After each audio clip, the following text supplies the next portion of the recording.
আজকে আমরা বাইতুল আকসার যে অবস্থা দেখি, বাইতুল আকসায় মানুষগুলো নির্যাতিত, নিপীড়িত।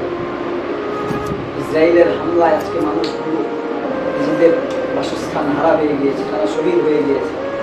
আগে ইসরায়েলের মানুষগুলো যখন হামলা করতো, তো ফিলিস্তিনের মানুষগুলো যে কোনো জায়গায় গিয়ে তারা আশ্রয় নিতে পারতো, কিন্তু আজকে আমরা দেখলাম তাদের আশ্রয়ের কোনো জায়গা নাই।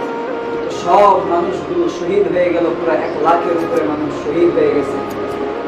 তবে বাইতুল আকসা তো আজকের ইতিহাস নয়, 39 খ্রিস্টাব্দ থেকে 81 খ্রিস্টাব্দ পর্যন্ত বাদশাহ দাইতুস তার খ্রিস্টান দলবল নিয়ে বাইতুল আকসার উপরে হামলা করেছিল। তো এরকম ভাবে বখতে নসর সেও তার খ্রিস্টান দলবল নিয়ে বাইতুল আকসার উপরে হামলা করেছিল। তো বাইতুল আকসার উপরে হামলা করে যাবে, সবাই হামলা করতেছে। আমরা মুসলমানরা তো এমন জাতি ছিলাম যে মুসলমান 2 লাখ সৈন্যবাহিনীর বিরুদ্ধে 2000 সৈন্যবাহিনী মোতার যুদ্ধে, আমি তো সেই মুসলমান, আমরা সেই মুসলিম জাতি যারা 2 লাখের বিরুদ্ধে 2000 সাহাবী বিজয় অর্জন করেছিলেন 12 জন সাহাবীর শহীদের মাধ্যমে। আমরা তো সেই বীরের জাতি, আমরা ভুলে গেছি আমাদের ঐতিহ্য, আমরা ইতিহাস ভুলে গিয়েছি। তো বাইতুল আকসার উপরে হামলা হচ্ছে, কিয়ামত হয়ে যাবে। নবী জানায় দিলেন, লা তাযুল্লু তাইফাতুম মিন উম্মতি ইউযাহিরুনা আলাল হক লা ইয়াদুররুহুম মান খাযালাহুম হাত্তা ইয়াতি আমরুল্লাহ।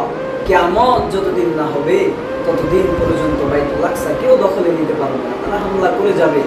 মদিনাওয়ালা নবী জানায় দিছে, বলে বাইতুল আকসা তো এমন দামি জায়গা, বলে যে জায়গায় নামাজ পড়লে 1 রাকাত নামাজ পড়লে 500 রাকাত নামাজের সওয়াব আল্লাহ আমল নামে। হারাম শরীফে কেউ 1 রাকাত নামাজ পড়লে 1 লক্ষ রাকাতের নামাজের সওয়াব আল্লাহ আমল নামায় দেয়। মদিনা মুনাওয়ারায় মসজিদে নববীতে নামাজ পড়লে 1 রাকাত 1000 নামাজের সওয়াব দেয়া দেয়। তো 3টা জায়গা ছাড়া পৃথিবীর অন্য কোনো জায়গার কোনো বৈশিষ্ট্য নাই। তো বাইতুল আকসার মানুষগুলো আজকে আহাজারি করতেছে, দিন শেষে তারা শহীদ হয়ে গেল। দুনিয়ার বিশ্বের কোনো মুসলিম উম্মাহ, আমিও নিজেকে মুসলমান দাবি করি, যারা দাবি করে মুসলিম কান্ট্রিগুলো তারা কিছুই করতেছে না। একজন বলেছিল, ভাই তোমরা তোমাদের অস্ত্রগুলো আমাদেরকে দিয়ে দাও, তোমরা তোমাদের জায়গায় বসে থাকো, আমাদের কাছে যুদ্ধ অস্ত্র নাই।